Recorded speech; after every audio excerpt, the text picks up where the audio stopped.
well, you like barely know him. Like, is he your eternal sunshine? He's your eternal sunshine. Been here before, girl. Let's hesitate before we use the word eternal, right? Sonically, I'm bored. I don't think people are going to be kind to her for that. I think a small portion of her fans are going to like wink back at her, and I think the rest of people are going to be like, hi, everybody. Here we are. It is Thursday, almost Friday. What day is it? March 7th, 2024. Ariana Grande's AG7 just dropped. We have Eternal Sunshine in Spotify or wherever you get your music, but like where else, unfortunately, do we get our music? I think I figured out how we're going to do this. I'll do this reaction video. I'm going to be playing the album out of a speaker so that hopefully the Ariana police are not like so quick to pull this content down. And then I think what I'll do is take some time on my own. I'll be listening to it in headphones on repeat. And then I might do a podcast episode, maybe with a friend of mine or just on my own, where I go through it a little bit more in depth. I covered a lot of my initial inclinations of where this album would find her previously. I thought at the time this was going to be a bit of a dip for her, and I likened it to the dip of Mariah's career that found her around the like charm bracelet and then ultimately the glitter era. Since then, Ariana's been on the press cycle. She's been doing interviews here and there. She's been pushing things out. She's been showing us kind of more visuals that represent the era. I believe a music video dropped for the next single, which I am excited about. I just have a feeling that that one's going to be the one for me. I have to be honest, I've been like bored to tears by her press tours. She did a couple interviews that I saw, one with Zach Sang, who is like an actual close friend of hers, and then she did another one with Zane Lowe, who I always, and maybe I've said this on the pod or on the videos before, that I don't think he really goes there with the questions. Both of those interviewers are really safe spaces for her because they're not going to take her to task. Not that her PR team at this point would let them, but like I learned nothing. It was just like listening to Cotton and Cotton Candy and Clouds. And if that's where she is, then great. But none of it invited anything new for me to attach to for her. I'm not invested in like what's going on in her personal life that much. But what I am invested in is that it does seem like she wants her cake and to eat it too, and that she like wants control of the narrative. But then she's gonna like put it out in her music in a way that, like she has said in one of the interviews, she does play the bad girl on some of these songs. She literally, I think, interpolates The Boy Is Mine, the Brandy Monica duet on track 8, which if you just think for 1 second, if she's literally saying The Boy Is Mine to ostensibly who she's dating's former wife, like, ick, like, you want us to forgive you and let you do your thing and keep your personal life separate, but then you're gonna bait us with that? I don't know. So I would rather like either be earnest and say something, like she's going with the overly earnest vibe, or be a little campy and have some self-deprecating sense of humor or some like meta awareness and like camp it up and re-perform it in a way. And it's like neither. It's just coming out as like, I love music and I'm trying to like find the light in my life, et cetera, et cetera. And like all of that is beautiful and true, but like, the press has not done anything for me. It is a 13-song album, including an intro and including one interlude, it looks like. So really, it's an 11-song album. I'm a really big fan of the 11-song album. Sometimes I'm a even bigger fan of like the 8-9-song album. When it gets longer, for sure, than 12, I start to feel like the pop artist couldn't edit well or their production team didn't say no enough. When we're talking pop music, I feel like it can be captured in a nice tight 11. I believe almost all of her albums start on some sort of an intro. At least 3 come to mind. The only featured artist on this album is her grandmother, and she's done that before. Her Nona, her, I believe, Italian grandmother. Nona was featured very briefly in the intro to Bloodline on Thank You Next, which was like a total bop and a jam and something that I love to this day. Also, more of a new Ariana thing, which to me actually reflects more of a 1990s pop trend in general, is that the singles are low. The first single, Yes And, is track number 9. The second single, I believe, is We Can't Be Friends, parentheses, Wait for Your Love, is track number 10. So they're back to back.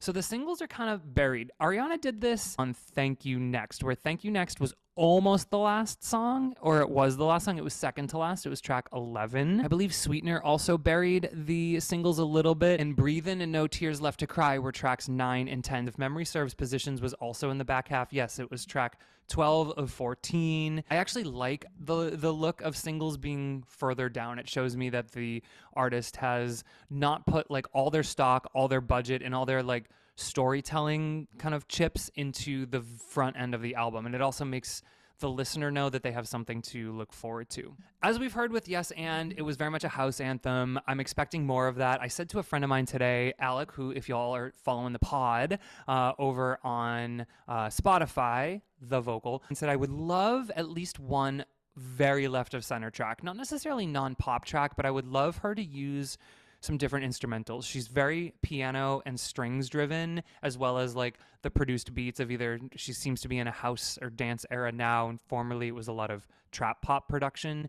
She doesn't tend to use guitar. I remember Adele's 25. You got to track like 9 or 10 and it was the song Million Years Ago, and suddenly you get through all the pop production, you get through all of the different layers, lots of piano, lots of strings. It was just her and a nice, beautifully played guitar.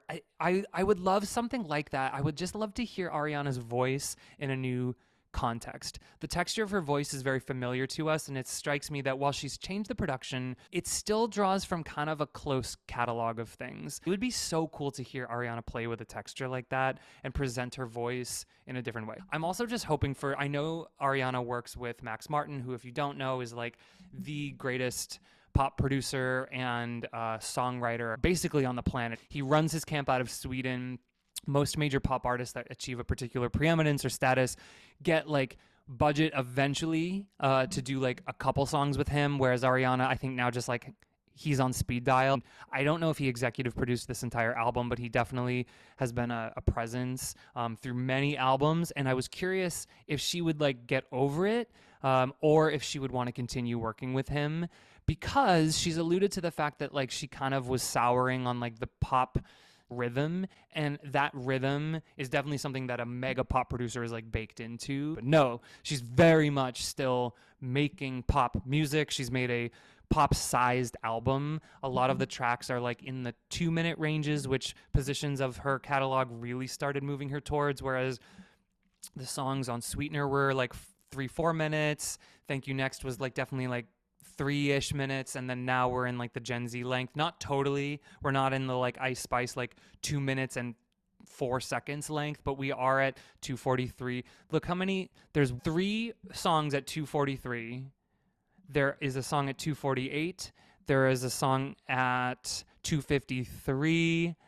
A song at 2:54. So like that's 5 or 6 songs all within a 10-second range. So what that suggests to me is that she's probably playing with a very small tempo range. If it's house music, it's like 110 to 130 BPM. It's usually like right at the disco center of 120, and a very similar compositional structure. Verse, chorus, bridge, chorus. I'm excited to be surprised. So without further ado, here's my first listen, Galt's first listen to Eternal Sunshine, the album, Ariana Grande's 7th album.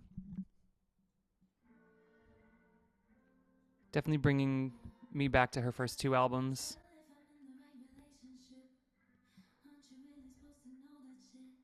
Very literal. Pretty. It's like old Hollywood cinema chords. This sounds a lot like Positions. And the way her voice is mixed too. Which just means where in the mix her voice is. It's very forward. It's pretty. This song is called Bye. We already had little disco stabs in the back, those strings.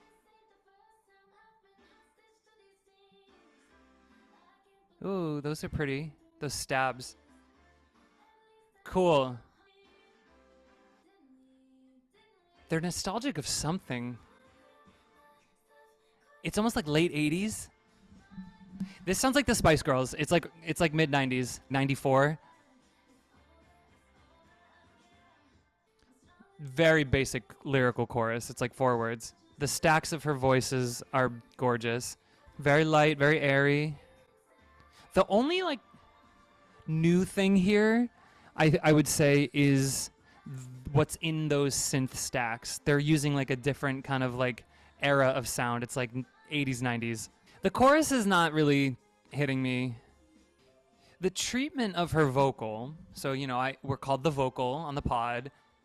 It sounds literally just like they have the settings saved and it's just applied again. Like, it just sounds like a continuation of her previous albums, and it's because the highs, mids, and lows of her voice and where her voice is placed in the mix of the song is literally identical to her last couple. Definitely positions. And then what's behind her is just different. I give that song like a 3 out of 5. Okay, this is Don't Want to Break Up Again. So she's using similar chord structures again. They took what was trap in previous albums and they made it sound more like analog drums, but it's still like a production kit. I'm not a lyric forward person in general, so what that means is I usually hear the colors of the music first, and it takes me a long time to hear the lyrics, but I'm doing my best. Again, I hear the Spice Girls effect. So what that is, it's like up here, there's like these tinsely, chimey things layered on top. It's a very Britpop kind of way.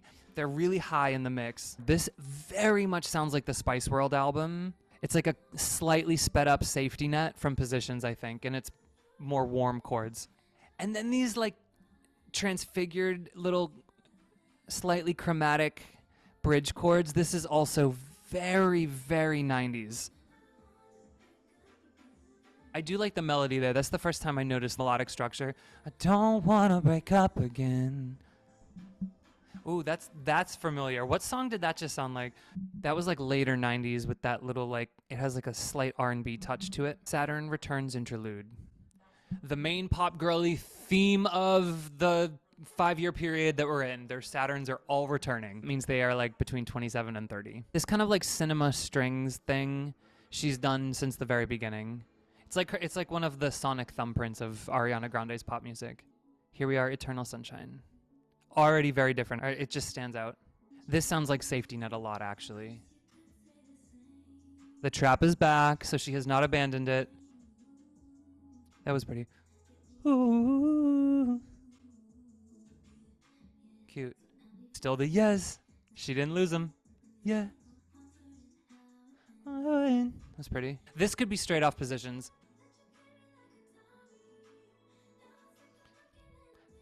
You literally used the Play Me Like Atari line before. She's in the same phrase actually saying goodbye to someone and hello to someone. It's much more literal about her personal life than I thought it would be. Not a lot of metaphor. She has some very explicit sexual moments. This is a bit of a formula. Now the beat's gonna come in here. Like, she's done this before. So we've done 5 songs. That was the title track, which initially it felt new because it was different than the previous on this album, but then it really started to feel just like a floating track from Positions. She often uses the title track in a non-single way. Like, that's not a single, I don't think. It's more sullen. It was the same way on Sweetener. Sweetener was like not the best track, and it wasn't the most... Yeah, it wasn't like doing the most. I think it strikes me now hearing a few songs, her literally just talking about like, I found a new boy. Like, in the same breath, she's saying like goodbye to this one and hello to this one, which is much more literal than I thought she would address what's going on in her personal life. I also just wonder like if we're fatigued of this. She literally has a song on Sweetener called Pete Davidson. Like, she writes the ode to the new one when she's making an album. That seems to be her creation cycle. Like, the artistry comes out of her not just when something is falling apart, but almost simultaneously when a new thing is growing. And it strikes me that she's made yet another album in a similar arc in her life, so to speak. I feel like it's going to sound complicated or weird saying this, but like, it's kind of like the same old story. I don't know. This is the fourth or fifth album of hers where she's like writing some breakup lyrics and then in the same breath like writing because I got a new one and he makes me feel better, and in this song it's you're my eternal sunshine, and it's like, well, you like barely know him. Like, is he your eternal sunshine? He's your eternal sunshine. He's your sunshine like right now. That's okay. I guess I'm just saying like, yeah, we'll see how long this lasts, and like, not to be that person and it doesn't matter, but it's like, been here before, girl. Let's hesitate before we use the word eternal, right? All right, number 6.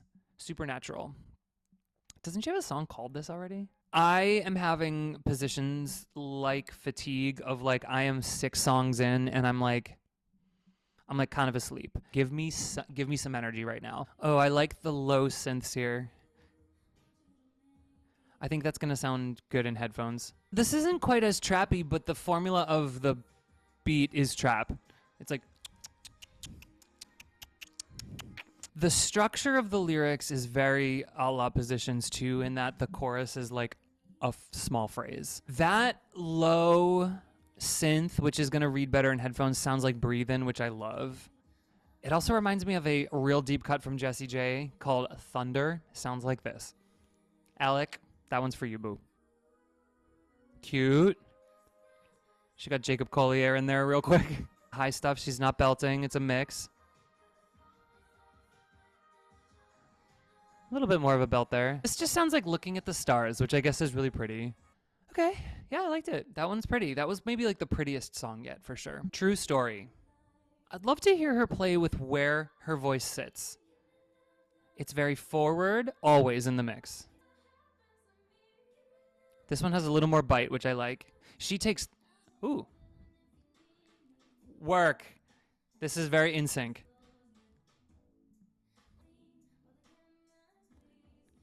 Oh, I love it. I love that beat. It's bringing something new, something fresh. Ugh. Come on, no strings attached. Another chorus with just a repeated refrain. Give me love, give me love. I think this is the beginning of the bad girl narrative in this album because the next one is The Boy Is Mine and then Yes And. It's kind of just like a boy band B-side. Nothing risky with the voice. She really has a knack and an excellent way of making like sugar candy pop music. And once you learn the taste, it's kind of like hard to get more into it. All right, this is The Boy Is Mine. I have to say I'm like curious at what angle lyrically she's going to take here. And just to say, she's done this before where I don't know if it's literally, if it would be an interpolation or if it's a co-write or exactly how they use the song, but I believe it was Sweetener. She took the chorus of the Imogen Heap song Good Night and Go, which is an absolutely gorgeous song, and then like changed a couple lyrics and then wrote new verses and I think a new bridge maybe, and basically kind of like made it like a different version of the song. I think that's the approach that she's taking. The Boy Is Mine being a super well-known like landmark duet between Brandy and Monica from I think the 90s. Very much 90s R&B. Very pretty layers.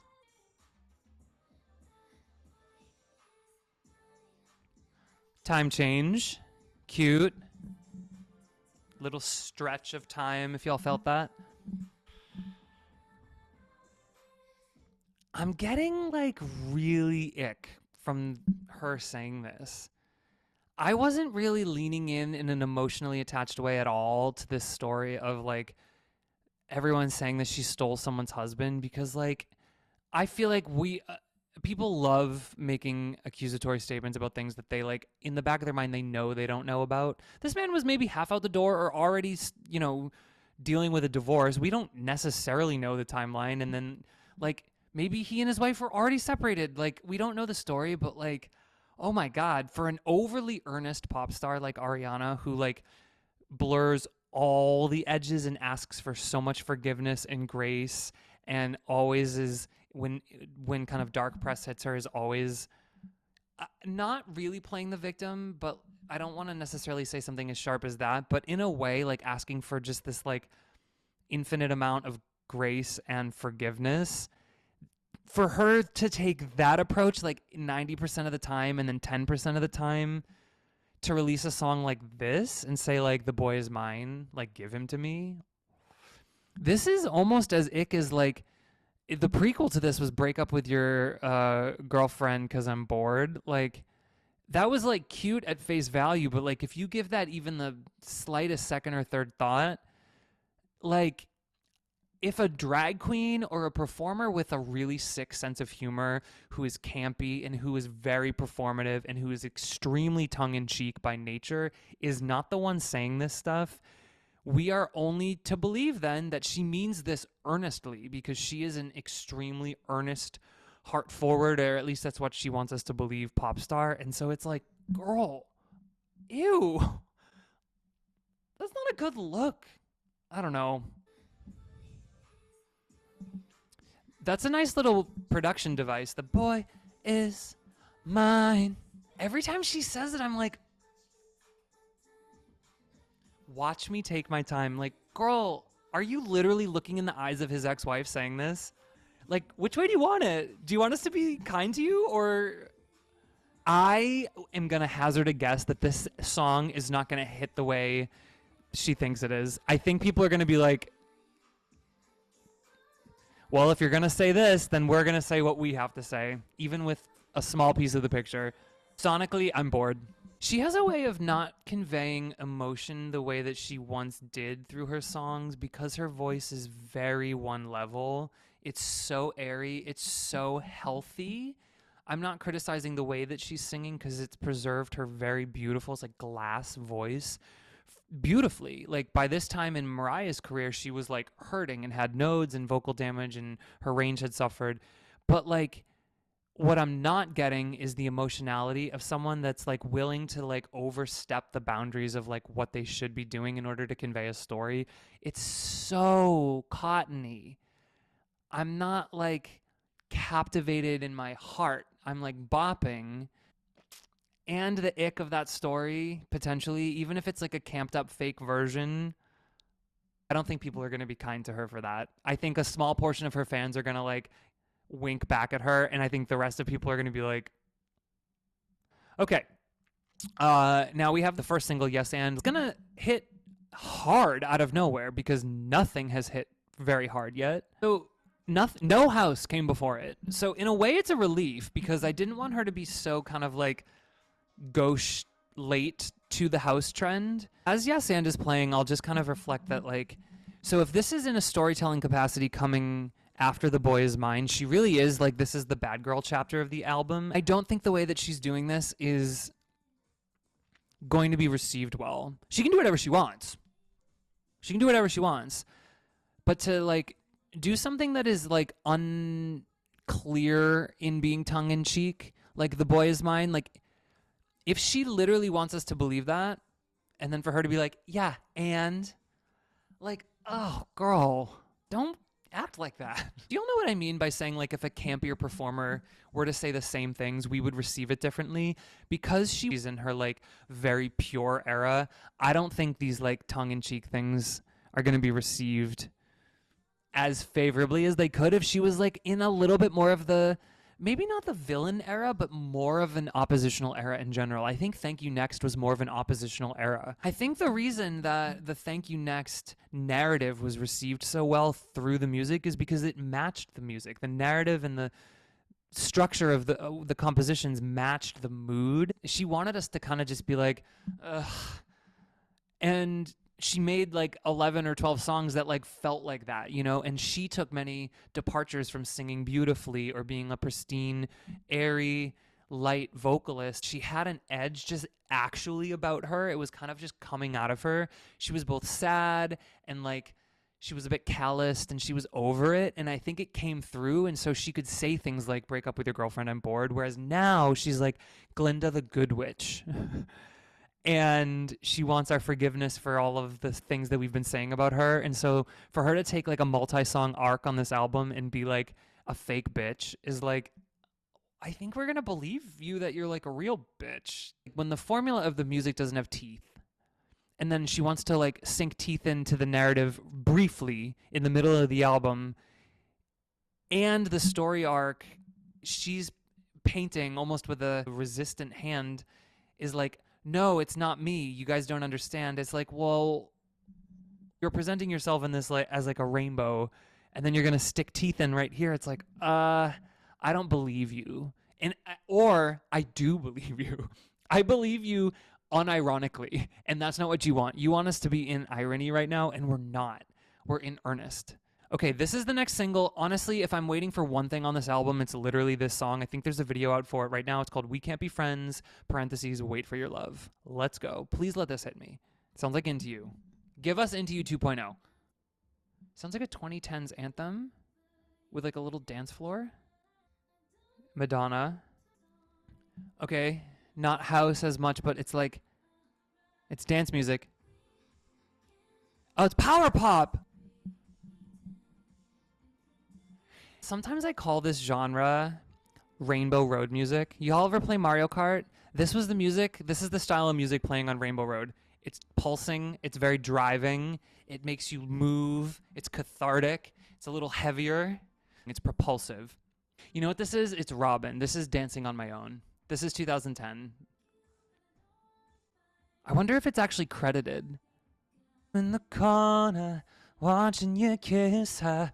Oh.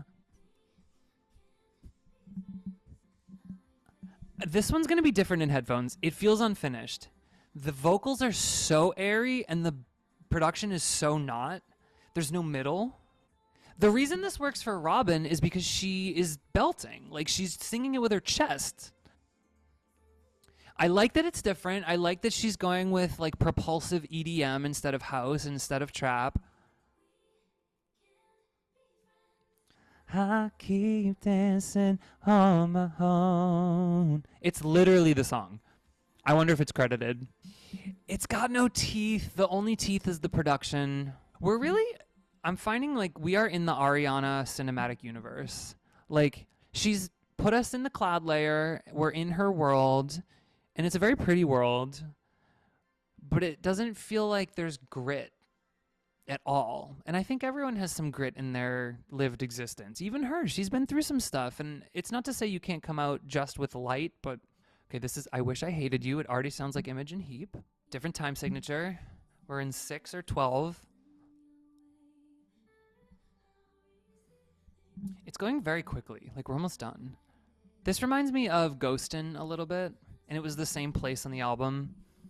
This was also where Good Night and Go, which was the Imogen Heap like remake, was placed on Sweetener.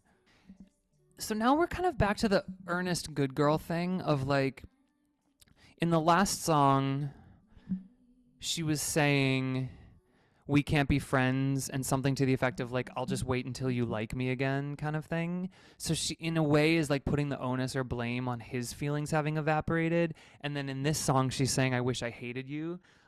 It's painting a very like Pollyanna version of events of her being like, I did nothing wrong, you don't like me, and I actually don't even hate you, I still like you.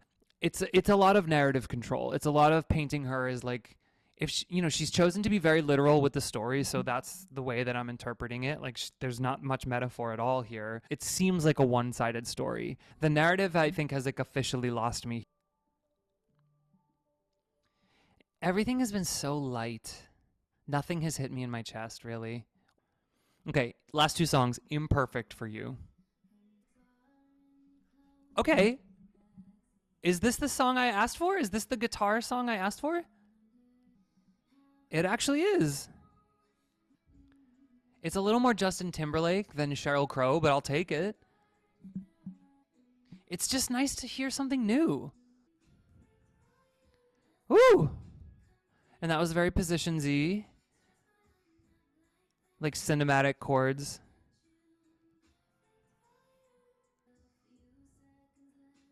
I wish the guitar were more forward. I wish the trap were tucked.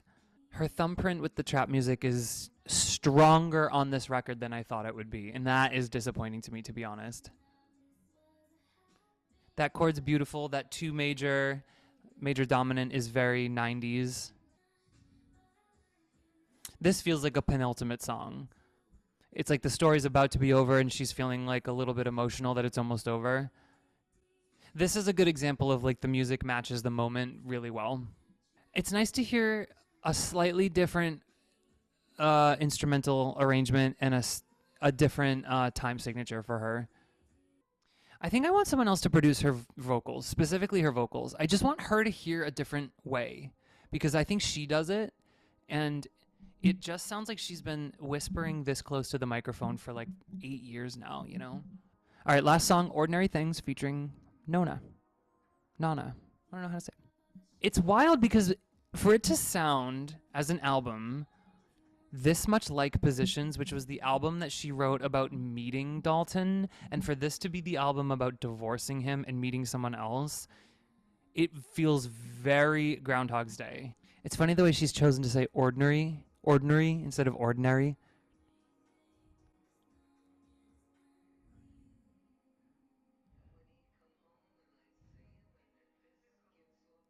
Girl, it's hard for me to get into this story again with you. We've heard you fall in love like 6 times now. All right, so that is the totality of Eternal Sunshine, Ariana Grande's seventh album. Those were my initial reactions. A couple summarizing thoughts.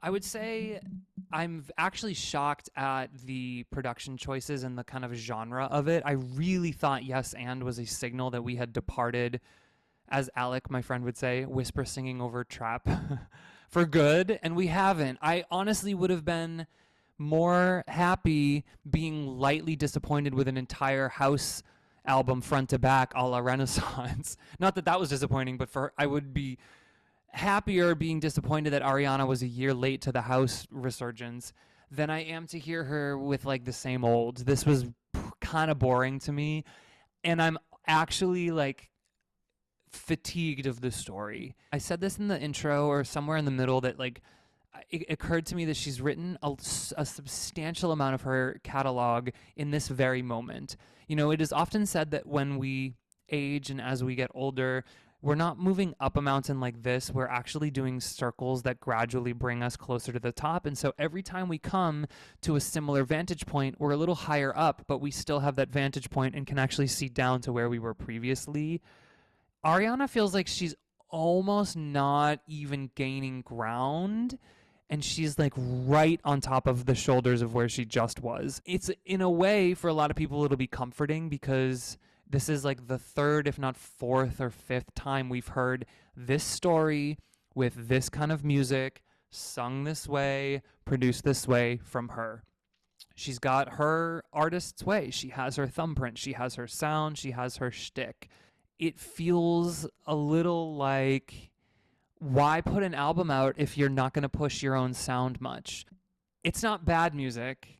I will probably fall in love with certain parts of it, but like, y'all, this doesn't really happen to me. I didn't ever get chills once. In a way, it's almost like AI just made an Ariana Grande album, and I'm like, it's so familiar. You're looking right into the sun, and you're like, have I been here before?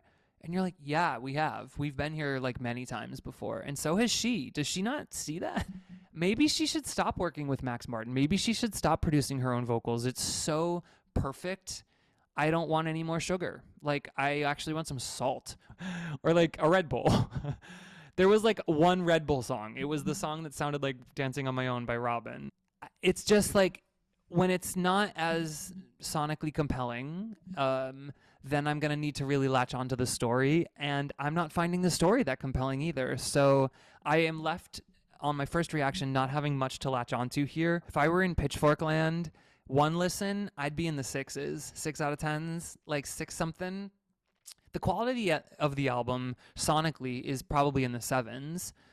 It's not 8 plus because it's not that boundary pushing at all. It's not doing anything really new, but it's not less than that because it's really high quality.